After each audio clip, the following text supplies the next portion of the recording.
Comment devenir ingénieur en Allemagne, puisque ce sont d'une part notre cœur de métier. Quand une entreprise veut partir dans l'expansion, c'est forcément pour vendre son produit. Et puis l'ingénierie et l'Allemagne, c'est quelque chose d'indissociable, donc forcément on va en parler plus précisément. Pour les personnes qui n'ont peut-être pas été là tout à l'heure, nous proposons le replay de ma présentation qui sera disponible sur demande, c'est-à-dire que ma collègue a des petites cartes qu'elle vous distribue et comme ça on vous envoie les slides et puis ce qui se dit pour vous éviter de devoir prendre des notes. Voilà. Donc voici les points que je vais donc aborder avec vous là maintenant. Donc la partie 1 pour les commerciaux, où chercher un poste de commercial. Je vous parlerai un petit peu des salaires. Donc en fait mon collègue Thomas Deray, spécialiste de la chose, je ne sais pas quand est-ce qu'il va avoir sa présentation, mais en tout cas donc lui va détailler la chose. Moi je voulais quand même vous en parler un petit peu. Les employeurs favoris des profils commerciaux en Allemagne, donc où postuler finalement, et les particularités des CV de commerciaux en Allemagne. Ensuite, la partie 2 consacrée aux ingénieurs, pareil, donc une introduction générale sur l'état des lieux, les exigences des employeurs allemands, où s'informer sur le métier, le top 10 des employeurs préférés en Allemagne, la cartographie de l'emploi en Allemagne et les salaires également donc à aborder. Voilà. Je me dépêche un petit peu parce que vu que après moi c'est la politique qui s'installe, je suppose qu'on va se faire virer par les organisateurs. En tout cas, n'hésitez pas à m'arrêter pour poser vos questions quand il y en a. Je ne suis pas là pour faire un cours magistral, mais bien pour répondre à vos questions. Alors, les sites d'emploi. Il y a d'une part les généralistes, Monster, Jobware, die Bundesagentur für Arbeit, donc l'APEC en quelque sorte, Stepstone et JobScout24. Et les spécialistes, donc Connexion Emploi en tant que spécialiste franco-allemand, die Industrie- und Handelskammer, la Chambre de commerce et d'industrie, Sales Job, et le Stevie Web, qui donc sont des spécialistes dans le domaine commercial.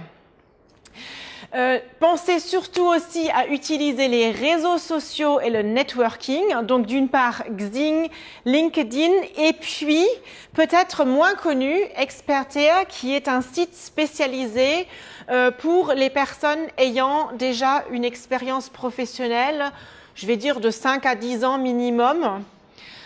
Ensuite, vous construisez votre réseau. Donc, dans la mesure où vous êtes bilingue, forcément, pensez aux rencontres franco-allemandes, comme aujourd'hui, par exemple, et pensez à vous inscrire dans le domaine du networking pour recevoir les informations sur la région que vous visez ou dans laquelle vous habitez déjà. Les salaires en Allemagne. Alors, que dire pour les commerciaux? Donc, le salaire varie énormément et dépend souvent de la branche d'activité. C'est-à-dire que ce n'est pas un salaire relatif à un métier, mais bel et bien à un produit vendu. Ceci étant historiquement le cas dans la mesure où il y a des Abkommen entre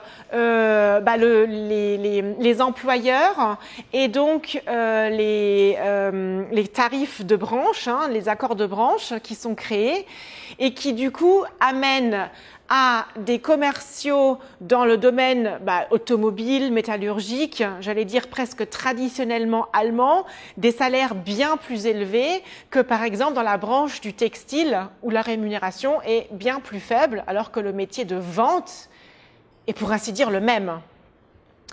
Les commerciaux sédentaires, donc ce qu'on appelle Vertriebsinnendienst, donc vous avez quand même 23% des sédentaires qui touchent des commissions sur les contrats de vente par rapport à 55% pour les itinérants.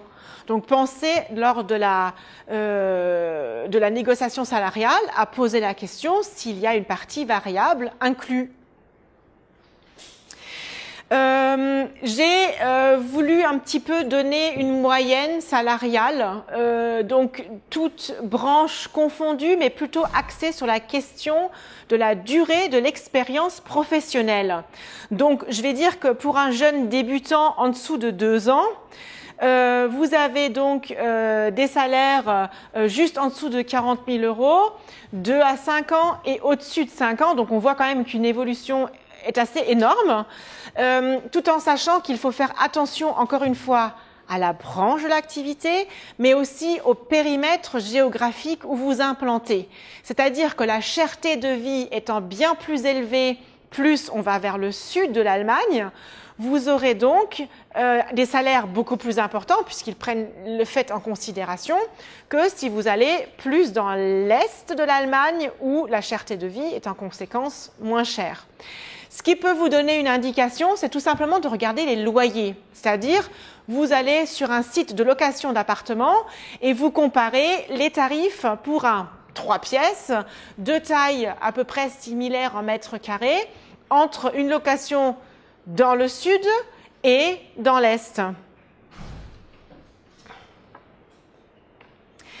Il y a également la taille de l'entreprise qui joue un rôle important. Le nombre de salariés ici, donc en dessous de 100, au-dessus de 100 jusqu'à 1000, et donc après, je vais appeler ça les grands groupes.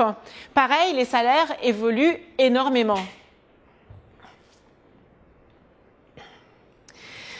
Voilà, donc les employeurs favoris des profils commerciaux en Allemagne. Alors, qu'est-ce qu'on voit ? L'industrie. Et on voit la voiture, c'est ça. Donc, effectivement, on voit, je vais dire, les prestataires de l'industrie automobile et on voit les marques automobiles qui sont énormément, enfin, qui sont surreprésentées en quelque sorte. Voilà. Alors, pour parler des particularités des CV de commerciaux en Allemagne, donc ce qui est bien entendu similaire à tout autre CV, c'est le fait de la mise en page sobriété. On ne vous demande pas un truc en couleur, surtout pas, mais bien la mise en page classique. Vous indiquez la formation que vous avez eue, y compris les formations continues. Vous parlez des produits vendus et surtout de leur technicité. Vous parlez de la zone commerciale que vous avez traitée. Sur les clients, donc ne pas indiquer les marques, les enseignes dont vous avez été les interlocuteurs. Vous restez discret sur le nom de ces structures, mais vous pouvez indiquer leur périmètre, leur branche par exemple. Valoriser les chiffres, donc quels sont vos résultats, quel est le chiffre d'affaires qui a été augmenté par votre activité. Les langues, une réelle valeur ajoutée bien entendu, et puis se positionner clairement, est-ce que je suis chasseur, est-ce que je suis éleveur, et connaître la terminologie commerciale. Voilà, donc pour faire bref, j'ai essayé de vous indiquer 2 CV pour les mettre en opposition, entre guillemets. C'est-à-dire, vous avez le commercial junior et le manager commercial. Donc dans les 2 cas, vous voyez qu'on a mis une photo professionnelle, monsieur en cravate. Nous avons bien entendu les coordonnées de la personne, donc très important, vous souhaitez être invité et contacté. Vous avez la partie... Donc, les données personnelles, la date de naissance, le lieu de votre naissance. Ça peut vous paraître, entre guillemets, choquant, mais de toute façon, comme vous joignez les diplômes en Allemagne, de toute façon, là-dessus, il y a la date de naissance qui est inscrite. Donc, autant éviter que l'interlocuteur doive chercher dans un fichier annexe, donnez-lui l'information tout de suite, de toute façon, il la trouvera. Et ensuite, donc, le détail, berufliche Erfahrung, je crois qu'on ne peut pas lire, mais je vous le dis quand même. Donc, avec les données mois, année, la durée. Et ensuite, d'avoir bien cette mise en page, c'est-à-dire le nom de la société, le lieu, le titre du poste et ensuite les enjeux principaux détaillés avec les différents points, les missions traitées. Donc, vous avez effectivement la possibilité en tant que junior de mettre la formation ici en début de parcours si effectivement il n'y a pas encore énormément d'expérience professionnelle à faire valoriser. L'inverse, bien sûr, là-bas, au niveau du manager qui va mettre en avant ses compétences, notamment managériales, Verantwortung für 10 Mitarbeiter par exemple. Donc vous avez aussi donc le chiffre d'affaires généré, le secteur d'activité, etc. Voilà. Donc, la partie 2, devenir ingénieur. Vous avez des questions? C'est tout bon? Devenir ingénieur en Allemagne. Donc, pareil, on va repartir sur les ingénieurs en Allemagne. Donc, vous avez l'énorme divergence entre les candidats hommes, les candidats femmes, enfin les ingénieurs hommes, les ingénieurs femmes. Oui? Je ne sais pas, favorable, c'était un petit peu la discussion qu'on avait tout à l'heure, c'est-à-dire il y a bien sûr le statut de la femme en général dans la vie professionnelle active en Allemagne qui n'est pas la même qu'en France. C'est-à-dire, comme vous disiez tout à l'heure, si vous avez des enfants par exemple, il va falloir préparer le terrain en trouvant des systèmes, des modes de garderie qui ne sont pas du tout ceux que vous connaissez en France. Voilà, donc ça veut dire que la carrière d'une femme va souvent s'arrêter bien avant la retraite, en quelque sorte, qui serait donc l'arrêt obligatoire d'une carrière. Donc du coup, il y a une énorme divergence, mais oui, ça peut être un atout d'être une femme, surtout une femme bien organisée dans l'organisation de sa famille, pour avoir des postes, parce que bien sûr l'objectif c'est d'avoir aussi une féminisation en quelque sorte de milieux très techniques, qui sont très masculins, comme on peut voir. Mais on voit quand même que le chiffre des femmes est quand même sensiblement en croissance. Enfin, ça ne peut pas paraître énorme, mais il y a quand même une prise de conscience qui est là, quoi. C'est-à-dire qu'avant, en Allemagne, on n'envisageait pas forcément de recruter une femme. Aujourd'hui, avec la pénurie aussi de main-d'œuvre qualifiée, on y est presque obligé. Mais non, mais voilà, c'était pas prévu. Voilà. Bon. Là, c'est pour vous montrer aussi le problème démographique que nous avons en Allemagne. Donc la partie bleu foncé étant les ingénieurs de 55 ans et plus, et ceux de 34 ans ou moins dans la partie bleu clair. Donc je veux bien qu'une formation d'ingénieur en Allemagne, elle prenne un certain temps. Donc du coup, avant 35 ans, on n'est peut-être pas sur le marché du travail, mais malgré tout, on voit que l'Allemagne est vraiment en tête de piste ici, avec une population tout simplement vieillissante.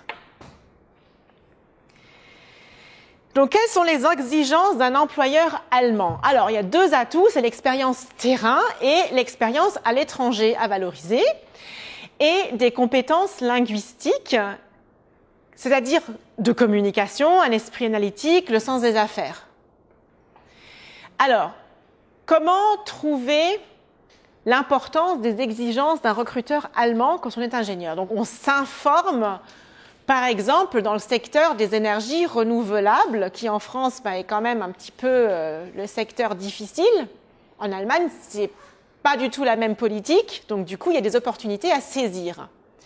Renforcer ses compétences dans les technologies les plus récentes, s'améliorer, et puis bien sûr l'Allemagne et le nucléaire.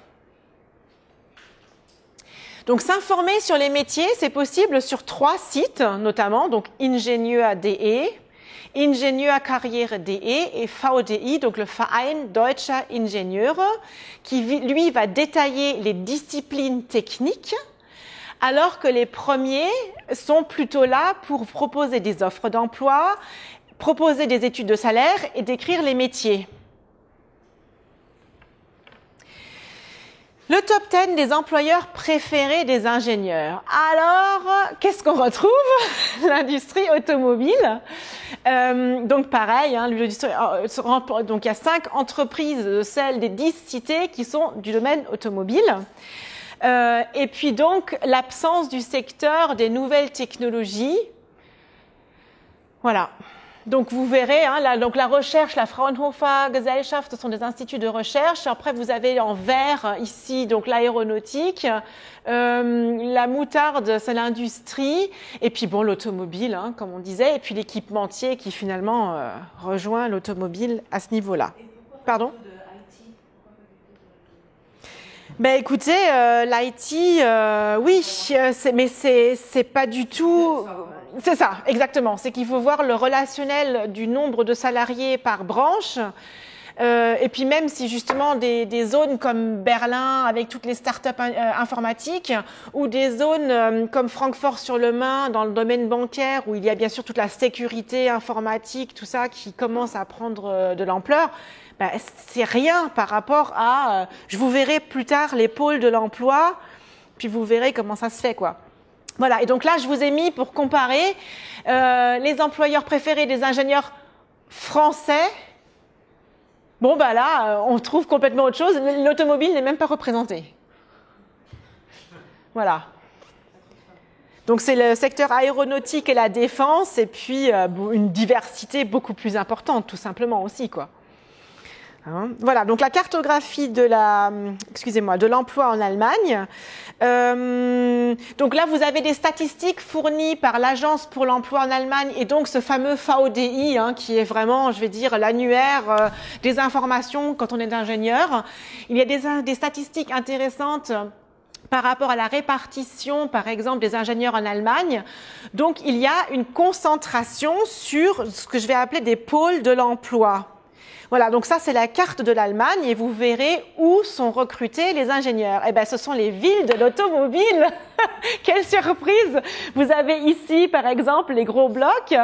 Voilà, Volkswagen et puis Siemens. Et puis vous voyez aussi les endroits, donc il y a Hanovre avec Wolfsburg, Hambourg, bon là c'est quand même aussi le domaine portuaire, hein, donc tout ce qui est le naval, voilà. Voilà, et puis donc bon bah la région d'ici, Francfort avec l'ingénierie justement informatique, mais aussi logistique à cause de l'aéroport. Böblingen, Stuttgart, Ludwigsburg et la Bavière, donc Munich avec le bloc de l'industrie automobile. Et puis Berlin qui est un petit peu en croissance mais qui a une superbe particularité, c'est qu'il n'y a pas d'industrie historiquement à Berlin puisque quand il y a eu l'occupation, forcément toutes les industries sont parties avant vers le sud pour que le savoir-faire ne soit pas repris par les occupants. C'est pour ça qu'il n'y a pas d'industrie là-bas, hein, donc voilà. Et du coup, ça vous montre finalement que les candidats ingénieurs, ils sont pas nécessairement mobiles. Ils n'ont pas besoin. Voilà, donc pour trouver des emplois dans le secteur de l'énergie, hein, je vous propose quelques sites, donc justement pour le domaine solaire, pour l'éolien, et puis bien sûr le Bundesministerium für Wirtschaft und Energie qui donne également des informations dans ce domaine-là. Voilà, donc les 10 meilleures entreprises du secteur de l'énergétique en Allemagne. Je vous mets ça parce que généralement, j'ai pas mal de candidats de ce secteur qui viennent de France, qui ont du mal à trouver dans ces domaines.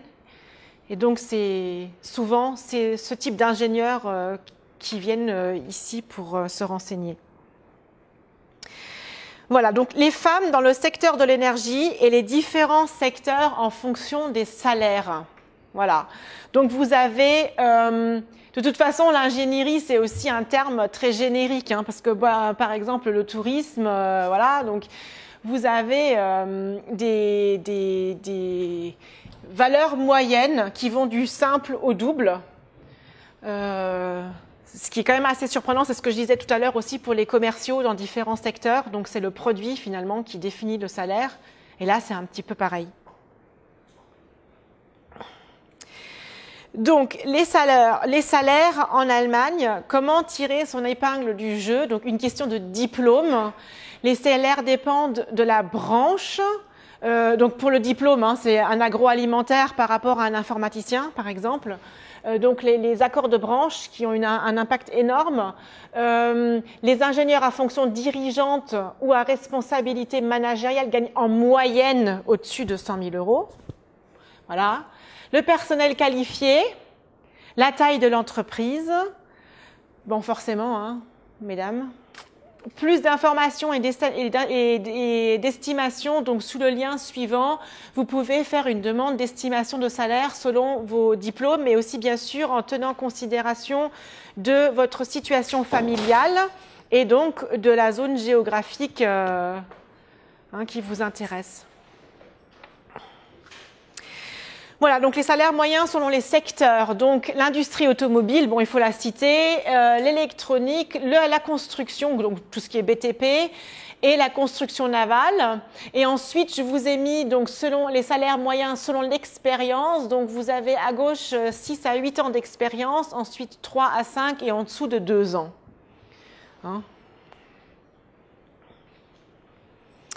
Dans la maintenance, donc là aussi, il faut réfléchir au fait qu'en Allemagne, les ingénieurs peuvent être techniciens. Voilà. Donc, comment faire pour trouver un emploi sans parler allemand? Parce que c'est-à-dire que là, on a quand même l'impression que l'ingénieur est recherché énormément en Allemagne, c'est vrai. Surtout si vous ne parlez pas bien, pas assez, pas du tout allemand, avoir un anglais irréprochable et quand même montrer la volonté de vouloir apprendre la langue allemande. Donc surtout si vous êtes dans un secteur de pénurie d'emploi, n'hésitez pas à tester le marché, à envoyer votre candidature, mais ne pas oublier de penser à la formation linguistique, justement dans ce contexte aussi de rassurer l'interlocuteur sur la durée d'implantation que vous souhaitez apporter à ce projet professionnel. Voilà. Et donc, si vous avez des questions en dehors de ça, donc, comme je vous le disais, vous avez la possibilité d'avoir le replay de ma présentation, mais aussi de rencontrer mes collègues de l'académie qui ont un stand donc, sur ce salon pour justement être coachés sur vos projets de carrière.